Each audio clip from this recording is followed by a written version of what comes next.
Well, happy Easter to you. I hope you're doing well.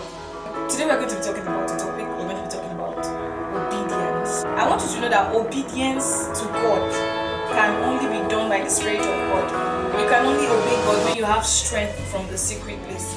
There are certain instructions that will come from God and might look so weighty an instruction.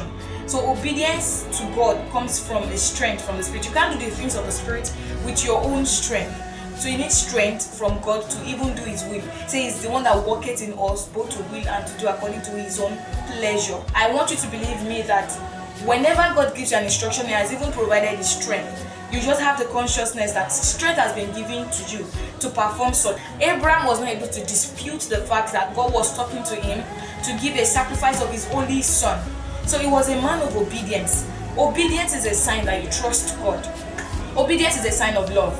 There's something He said in His scripture in John. He said that if you love me, you keep my commandments. Its commands come with instruction. They are instructions. And for you to keep His commandments shows a sign of love. Obedience is a sign of submission. It shows that you're submitted.